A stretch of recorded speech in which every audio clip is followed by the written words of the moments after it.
The return of humanity used to whisper about humans the way you speak of ghosts. We were myths from a war long forgotten, names buried beneath ash and propaganda. Aliens spoke of the Earthburn like we were monsters born from fire and violence, who burn across the stars in an age when the galaxy still bled. Then we vanish. Some said we were wiped out. Others believed we simply turned on each other. But nobody really knew the truth until now. The Dominion of Calrith was an empire of 17 star systems, 3 trillion beings, and a navy that darkened suns. They made a mistake. They stumbled across a dying planet orbiting a collapsed red dwarf on it. Buried under centuries of silence and sand was a broken human war satellite. It was scarred and half-fried, but still alive.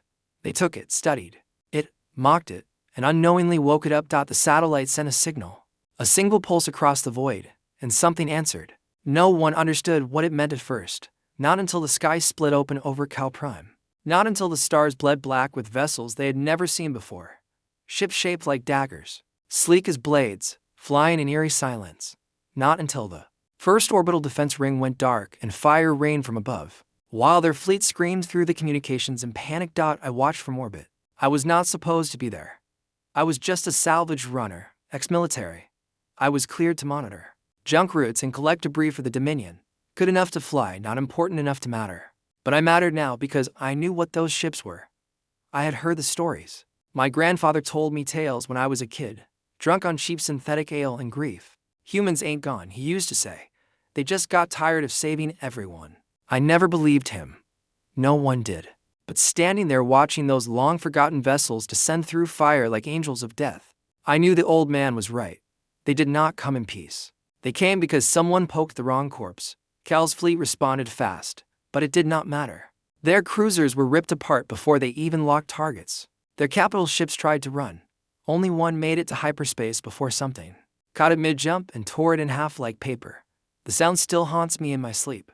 Metal screaming, men begging, static, then silence. The Dominion issued no official statement. How could they? Their flagship exploded on live broadcast across 6 systems. Billions watched as one of the most feared war machines in the galaxy crumbled, like it was made of sand. No war declaration, no posturing, no calls for diplomacy, just one voice patched into every Dominion frequency, cold and male. You remembered us. We remember you. I still do not know who sent it. Maybe it was symbolic. Maybe it was real. But whatever these humans were, whoever was left of them, they were nothing like the scared, scattered species from the old archives. This was revenge. This was dominance. And it was just the beginning. On the surface below, cities burned. Not all of them were attacked. That is what made it worse. The humans did not bomb everything. They chose targets with precision strikes on government centers, military hubs, and communications arrays. They left hospitals untouched. They spared orphan wards. It was a message. We are not monsters. We're just better than you. I saw a human drop pod land less than 3 kilometers from my ship. A tall figure in black armor with no insignia, no flags. He looked right at my cameras. He saw me and he let me live. Why? I did not know then. But I was going to find out. I could not sleep, not because of the shock, not even because of the screams echoing over the emergency bands. I had heard war. I had seen ships torn open with people still inside. I knew what it meant to lose. To watch your leaders panic like rats and your comrades vanish into fire. No, this was different. This was not war. This was judgment. I stood at the viewport of my salvage hauler, watching the blackened sky. The orbital debris from Calrith's defense fleet still floated around like glitter made of corpses. Shattered hulls, twisted girders, and escape pods that had not gotten far enough. Smoke trailed through the upper atmosphere. The planet below flickering with distant fires like it was blinking for help. And then there was him. The armored human who stepped out of that drop pod and looked right at me. I replayed the feed over and over, zoomed and enhanced. The man stood like a statue, staring up at the exact camera I was using. He knew. No insignia, no weapons drawn. But that stillness, that heavy coiled control, I recognized it. You did not get that kind of calm. Unless you were a killer used to surviving things others did not. I had seen men like that before. Once back when I was enlisted before I got thrown out for disobeying orders, and punching a ranking officer who let a colony burn because it was not strategic. The Dominion had rules. I did not follow all of them. That got me demoted to garbage duty, floating alone in the black, picking apart dead ships and selling off their metal guts. I should have died out here, a quiet end, useless. Instead, I was staring through the glass at something impossible. Commander, we've lost orbital uplink to Calrith Command. The AI chirped in my cabin. Local government structure has been compromised. Multiple infrastructure collapses detected across all 3 major continents. Civilian broadcast report mass evacuations. I did not answer. I just sat in the pilot seat, watching the chaos. Smoke choked the skies. Ships were still falling, twisted and flaming like metallic meteors trailing black blood. And yet they were not hitting civilian zones. The humans were aiming around them. They're sending a message, I muttered. Please clarify, the AI said. They could have turned this whole damn planet into glass. But they didn't. They only hit the places that mattered. The fleet command, communication towers, energy hubs. It's not just an attack. It's surgical vengeance with discipline. Strategic non-genocidal warfare confirmed, the AI replied. I smirked bitterly. That's not war. AI. That's personal. I did not know what to do. Contact the Dominion. There was no one left to talk to. Their feeds were either jammed or filled with propaganda that sounded more desperate than defiant. Remain calm. Situation under control. Temporary disruption. All lies. What do you say when the boogeyman turns out to be real? I shut down the long-range communications. No one was answering anyway. Then I powered up the long-range scanners. If there were more human ships, more drop pods, I would find them. I needed to know what was coming next. Not out of curiosity, out of survival. But before I could activate the sweep, the power cut. Total blackout. My heart dropped. Every emergency light died. The engines, the life support. Even the AI went silent. Just the hum of space around me. That is when I knew something was inside the ship. Not a malfunction, an intrusion. I reached under the console, pulling the old sidearm I kept taped there. Dominion issue, energy charged. Illegal for a civilian. No one cared out here. The hallway was pitch black, silent. I moved slow, heel to toe, breathing light, gun raised. My ship was not big, just 3 rooms, cockpit, storage bay, living quarters. I cleared the first 2, stepping through broken light beams from the backup solar panels. Then I heard it, a clunk near the airlock. Someone or something had come aboard. I pressed myself against the wall, inching forward. No footsteps, no voices. Just a single mechanical hiss, the sound of decompression. The airlock had been breached, clean and silent. Then I saw the shadow. It moved like smoke. A figure stepping out of the dark in armor, black as midnight with a matte finish. No reflection. No sound. The same shape I saw outside. The same man. He looked taller in person, broader. But it was not the armor that scared me. It was the stillness. Like he could end me in a heartbeat and did not care enough to try. Put the weapon down, he said. Voice smooth, deep, human. I did not lower it. You first. He tilted his head like he was studying me. Then he said something that froze me cold. Excellent Taven Reed, dishonorably discharged. 47 confirmed kills in the Arctis incursion. Special Forces 9th Ghost Unit. You went rogue and aided too after refusing a withdrawal order. You burned an entire command center for letting a civilian colony get wiped. I did not say a word. Could not. No one had that intel anymore. That file was sealed, buried, forgotten. Even I did not talk about it. Why are you here? I asked. We came back. You're human. He nodded once. Not the kind you remember, but yeah, human enough. What do you want from me? He looked around the cabin. You're not with them anymore. You haven't been for years. You know their corruption. You know how many systems they've broken. How many species they've enslaved behind their order. You saw it, didn't you? Back then. I did not answer. Good, he said. Because you're coming with me. I raised my gun higher. Like hell I am. He took one step forward. I did not even see his hand move. 1 second the gun was in my grip. The next, it was on the floor, and my wrist felt like it had been crushed by a gravity loader. He did not even break a sweat. I said you're coming, he repeated. I should have fought, should have run. But deep down, I think I wanted to go. Because as terrifying as he was, I saw something behind that visor. Not rage, not hatred, but purpose. The kind I lost a long time ago. He led me outside, past my own airlock, into a black drop ship I had not even noticed latched onto my hull. It was seamless, invisible. Like a ghost ship with no engines, no markings. Inside were 2 more humans, 1 male, 1 female, both armored. Neither said a word. The ship took off, soundless, like a shadow gliding into space. As we ascended, I looked back at Calrith Prime. The city I used to call home looked like a dying ember. But for the first time in years, I felt something other than despair. Not hope. Not yet. But maybe the beginning of something different. maybe a reckoning.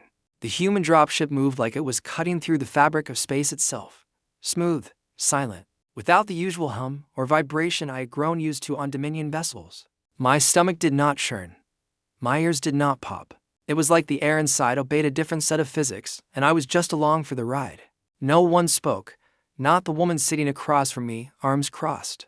Helmet off, revealing short silver-flecked hair and eyes sharp as razors. Not the tall male soldier beside her, face completely hidden behind a sealed visor. And definitely not the one who brought me here. The one who disarmed me in a blink. The one who knew everything about my past. I sat in silence, trying not to look out the small viewport. Calrith Prime had disappeared behind us. In its place was the scattered wreckage of the Dominion's pride.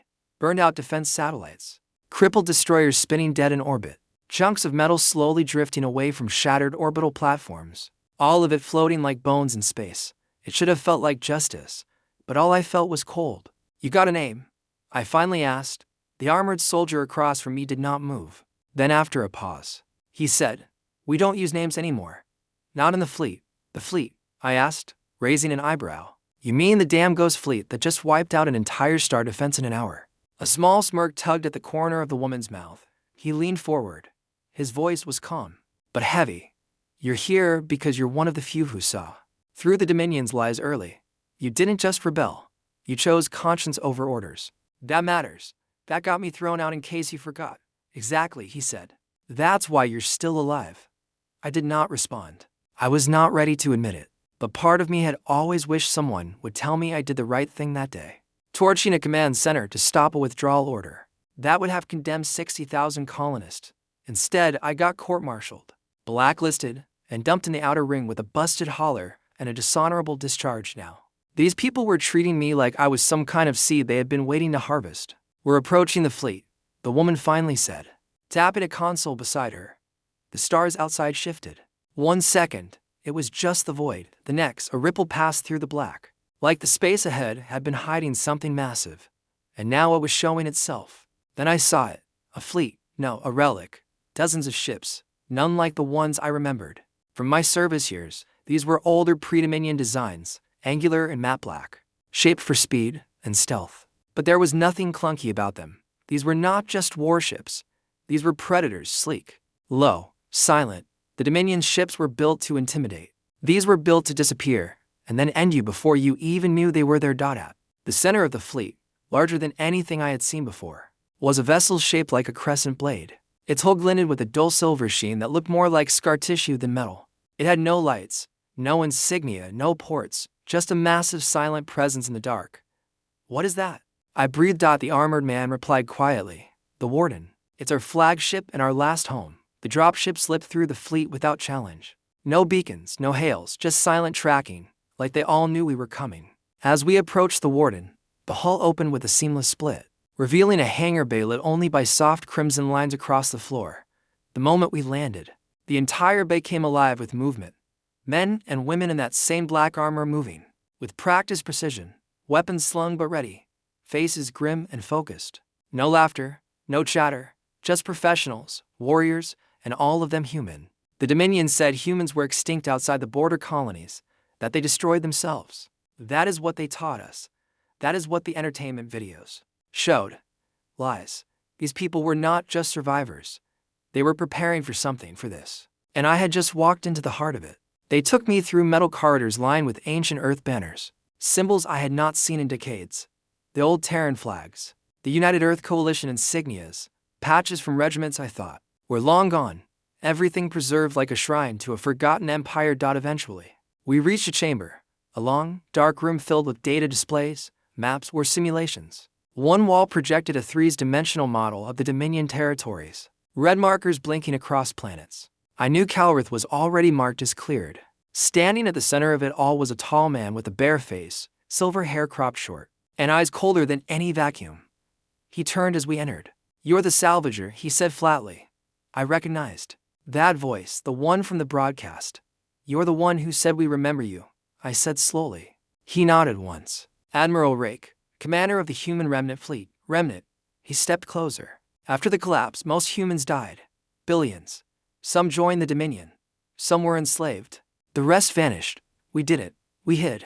We evolved. We rebuilt. And now you're back. No, he said. Now they pay. I looked at the map. More systems marked in red. More targets lined up. You're going to burn them all now. We don't kill the innocent. But we'll remove the root of the disease systematically, precisely. Completely. And what do you want from me? Admiral Rake turned to face me fully. We need someone who understands the Dominion from the inside. Someone trained by them. Abandoned by them. Someone who still remembers how to fight. I snorted. I'm 45. I haven't held rank in a decade. I'm a hauler pilot now, not a soldier. Your record speaks for itself, he said. You're exactly what we need. And if I say no? He stared at me for a long moment. Then we erase your memory, leave you on a neutral world, and never speak again. No harm. No threat. You be free. But I saw it in his eyes. He did not want me to say no. I turned to the map again. Calrith flickered. Below it, a label now read subjugation neutralized. For years, I had lived knowing I was right when I broke ranks, that I saw what others refused to. And for years, it cost me everything. Career, home, purpose. Now these people were offering it all back, not with pity, but with vengeance. I clenched my jaw. All right, I said. Where do I start? They gave me a room, clean, simple. Nothing like the cramped quarters I was used to in Dominion. Vessels. No mirrors, no windows, just a bed, a basin, and a screen with nothing but blank prompts. It was not meant for comfort. It was meant to remind you. This place was not home. This was war. My new uniform arrived a few hours later. Black, armored. Light as a whisper, but stronger than anything I had ever worn. No insignia, no tags. Just a small etched number over the heart, 47. They remembered my record. They wanted me to wear it like a badge, or maybe a warning. I stood in front of the screen, suited up, staring at my reflection in the dark metal wall. The man staring back did not look like a salvager anymore. He looked like a ghost, and maybe that was fitting because if I stepped back into this war, there was no coming out clean. A soft chime rang from the door. Come in, I said, knowing I did not have a choice anyway. It slid open to reveal the woman from the dropship. Short cropped hair, sharp gaze, movements like a hawk in low gravity. She stepped in without ceremony. Call signs Mara, she said. Admiral says you're ready. Time to prove it. Prove what? I asked. That you're still useful. Charming. She tossed a data pad on the bed. Recon mission, low risk. Mostly intel retrieval. You'll be embedded with my unit for now. If you're dead, wait. I'll tell Rake to jettison you from the nearest airlock. Sounds like a healthy work environment. She did not smile. I picked up the pad and scrolled through the briefing. The target was a Dominion refueling station on a moon called Jares 4. About 6 jumps from Calrith Prime. Nothing fancy, just a pit stop for long-haul carriers. But it also housed a listening post tucked beneath the surface. A hidden relay where Dominion scouts sent encrypted movement reports. It's not just a fuel stop, I muttered. It's a blind spot sensor hub. Mara nodded. Exactly. They've used it to track minor resistance cells for years. Nobody's hit it because nobody knew it existed until now. And you want it wiped. She looked me in the eye. We want the data, not the bodies. That surprised me. I expected them to want vengeance, scorched earth, screaming fire. But they were still being careful, targeted, calculated. I'll prep, I said. Mara did not wait. She just walked out. We launched 6 hours later. 2 ships, silent entry. No Dominion chatter detected. I sat behind Mara in the drop bay, my hands tightening around the weapon they had given me. Sleek, heavy, deadly. Like everything else here. Ever miss it? I asked her over the comm. Miss what? The galaxy. Before this, before everything, was a graveyard. She did not turn around. The galaxy was always a graveyard.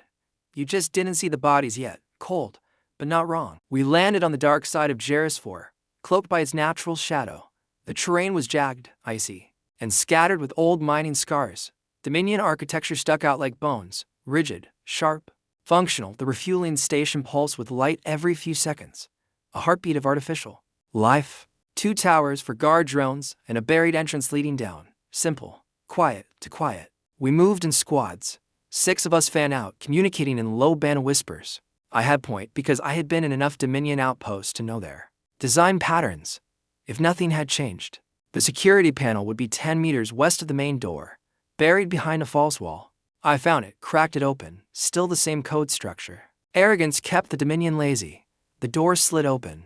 With a whisper. We moved fast. Inside, the base was dead silent. No guards, no staff, just flickering lights and a distant hum. Weird, one of the soldiers muttered. Where the hell is everyone? I don't like it, Mara said. Sweep fast. We cleared the upper levels without resistance, fuel tanks intact, storage locked, no signs of a fight. Nothing looked touched until we hit the third level. That is when we found them. 7 Dominion soldiers, bodies stiff, still in uniform, all sitting at a table, cards in hand. Drink spilled, eyes wide open, dead, but no wounds. What the hell? I whispered. Mara knelt by one of the bodies. No burns, no blood, internal failure. I pointed to the deck. A single shard of black metal lay beneath one of the chairs, thin, sharp. Not Dominion made. Human tech. Silent insertion. Neural disruptor, I said. Takes the brain offline without touching anything else. No panic. No alarm, just gone. Mara looked at me. One of ours. I shook my head. You tell me. She tapped her. Calm. Command, this is Mara. We've got unknown interference at Jares 4. Dominion unit neutralized with Remnant-style tech. But we weren't the first ones here. Admiral Rake's voice came through after a pause. You're not alone on that moon. We moved deeper. The relay room was below, buried under 6 feet of reinforced alloy. But when we reached the corridor, the door was already open. Inside, the system had been wiped, not destroyed. Clean, like someone had extracted everything and left without a trace. Mara's jaw clenched. Someone's running parallel operations without telling us. That was not just risky. It was stupid. Internal fractures meant death. We could not afford splinter cells right now. Could be a rogue, I said. Or someone who doesn't like how Rake's doing things. Then we find them before she could give orders. A proximity alert blared in our ears. Incoming ship. Dominion make. Fast approach. Evacuate now, Mara barked. We sprinted for the surface. The moment we broke into the open, the sky above flashed with burning white light. To Dominion fighters dropping into atmosphere. Weapons. Hot. I dove behind a rock formation as a plasma bolt lit up the ice where I had been standing.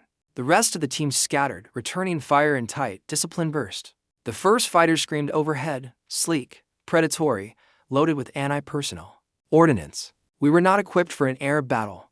We're not gonna make it out unless we call for air cover. One of the soldiers yelled. No time, Mara shouted back. I gritted my teeth, pulled out the beacon clip to my belt, the emergency signal keyed. To the warden, they told me not to use it unless the mission was compromised. Well, it was now. I hit the switch. The beacon pulsed once. Then the sky ripped open. A single Remnant fighter dropped from orbit like a hammer. No sound, no buildup. Just sudden surgical presence. One blast, one shot. The first Dominion fighter vaporized mid-turn like someone had erased it from existence. The second tried to bank. Too late. The Remnant fighter did not miss. Silence returned. The team stood slowly, blinking in disbelief. Mara looked at me. You called that in? Yeah, I said, panting. You're welcome. She stared a second longer, then nodded. Let's go. We've got more problems than we thought. Back aboard the Warden, the debrief was brief. The Admiral was not angry. He was focused. Someone's hitting targets before we do, he said. Same tactics, same gear, but no authorization. That puts every operation at risk. Mara stood beside me, arms crossed. You think we've got a defector? Rake shook his head. No, I think we've got a splinter faction, a second remnant, a ghost of a ghost. I felt something in my chest twist. Not fear, not yet, but a deep, growing sense that the war one just joined was even more fractured than I thought. And whoever was out there, they were not just fighting the Dominion. They might be ready to fight us, too. It was a strange thing, realizing the enemy might look just like you. We spent years fearing aliens, despising the Dominion, watching humanity get crushed, under boots wearing different skin. Then the ghosts showed up, humans we thought long dead, and for a brief moment, it felt like the war was simple again. Us versus them, but it never stays simple, or never does. I stood in the observation deck of the Warden, watching the fleet drift through the void like a pack of wolves to discipline to snarl. Behind me, the room was quiet, dim lights, low hums, long shadows, no music, no laughter, just silence and strategy. Then I heard footsteps, precise, familiar. Mara, you're late, I said without turning. I'm not here to talk, she said. Her voice had that edge again, tight, controlled, but not cold. Not anymore. I glanced back. She leaned against the doorframe, arms folded. Her black armor was scratched from the Jares mission, but she had not bothered to clean it. Either a statement or a warning. Another hit, I asked. She nodded once. Same pattern. Remote outpost on Ferris Belt. Clear before we arrived, 0 casualties, data wiped. I exhaled. That May 3. Calred's shadow operations. Then Jarrus, now Ferris. They're not trying to stop us, I said. They're moving in tandem. That's the problem, she said. If they were just rebels, we'd put them down. But this is coordinated. I turned back to the stars. So, what happens when we run into them face to face? She did not answer. Not because she did not have one, but because she did not like it. Rake wants to speak with you, she said finally. Why me? Because you've got experience dealing with unpredictable units. That was a long time ago. She stepped forward. You're still carrying the weight. That means it still matters. I was not sure if it was respect or pity. Either way, I followed her to the command deck. Admiral Rake stood in front of a live feed, blurry, static written, but unmistakable. A human face. Masked, speaking in broken, distorted audio. We do not recognize your command, the voice said. The Remnant is fractured. We are the Fulcrum. You are not our future. Rake shut off the transmission and turned to me. Their former Remnant, he said. Splintered off 3 years ago during the Castian uprising. Claimed we were becoming too soft, I asked. You've been systematically dismantling Dominion systems and still sparing civilians, Rake said. Still offering surrender. That didn't sit well with the Fulcrum, Mara explained. They believe in total reclamation. If it flew a Dominion flag, it burns. I remember the corpses at that card table. No wounds, no struggle, no mercy. So, what do you need from me? Contact, Rake said. They're not open to diplomacy, but they might listen to a soldier who isn't wearing our uniform. You want me to pretend to defect? I want you to find them, he said, voice low. Get inside. Learn what you can, then decide if they're a threat or an asset. And if they're both. Rake's eyes locked on mine. Then you do what you were trained to do. I looked at Mara. She did not speak, but she nodded once. I was being asked to walk into a hive of broken soldiers and convince them I did not belong to anyone. I had done worse. We staged it well. A fake argument with Mara. A falsified reprimand report. A transfer order that conveniently disappeared. From the fleet's logs. I took a small scout ship. Solo piloted with limited fuel and only basic weapons. A broken soldier with nowhere to go. Then we send out the signal. It did not take long. 3 days later, a black ship intercepted me near the Yarn Rift. A dead zone full of magnetic storms and wreckage from an old Dominion massacre. Perfect place to hide. Perfect place to vanish. They came in fast. No hails, no warnings. Just a pulse beam that disabled my navigation system and a docking clamp. That nearly ripped my hull open. I sat still in the cockpit, hands up. No weapons drawn. The airlock hissed open and they entered. 3 of them, armored head to toe. Matte gray instead of black. Less elegant, more brutal. One of them stepped forward, visor down, rifle raised. Named Taven Reed, I replied. Ex-Dominion, ex-Remnant, just trying not to die out here. What do you want? I gave the only answer I knew would work. Revenge. He did not move for several seconds. Then he said, Welcome to Fulcrum. Their base was carved inside the husk of an old colony freighter, the Righteous End. Abandoned decades ago. Ripped in half during a supply war. They had rebuilt it with scrap and stolen parts. No beauty, no design, just function. Everything in the Fulcrum was raw, exposed, angry. They lived in steel corridors and makeshift bunk rooms. Power flickered. Voices were raised. Orders barked. I saw a man punch another over a ration bar. No one stopped them. This was not discipline. It was fury wearing armor. Their leader was not some masked zealot. She was an old war veteran named Commander Lera. Face burned on one side, eyes like granite. When she spoke, the entire mess hall went dead silent. You were with Rake once. She said to me. I nodded briefly. You left. Didn't like his rules. Neither did we. She stared at me like she was trying to see through my skin. What do you want, Taven Reed? Everything they took from us, I said. No more mercy. No more calculated strikes. If it's Dominion, it dies. She smiled. It was not a happy smile. It was the kind you give before pulling a trigger. You'll fit right in. The next 3 days were a blur of patrols, orientation, and watching my back. They did not trust me yet. I did not expect them to. Fulcrum was not built on trust. It was built on shared hate. But even in their chaos, they were effective. They hit targets harder and faster than Remnant units. They had spies inside the Dominion. Inside the Remnant even, they knew which stations to strike, which supply routes to sabotage, which officials to assassinate. They did not ask if it was necessary. They just did it. Part of me respected the efficiency. Another part started to worry, because if Rake was planning a war to reshape the galaxy, Fulcrum was planning one to burn it all down and let the ashes decide what rose next. And if they got stronger than the Remnant, there would be nowhere left to fight, only aftermath. On the fourth night, I sent the signal. One flash, short burst, buried in a background transmission from a salvaged Dominion beacon. The Warden would know I was alive, embedded, watching. But I did not tell them everything because something was happening inside me. A voice I had not heard in years. A voice that asked, what if they're right?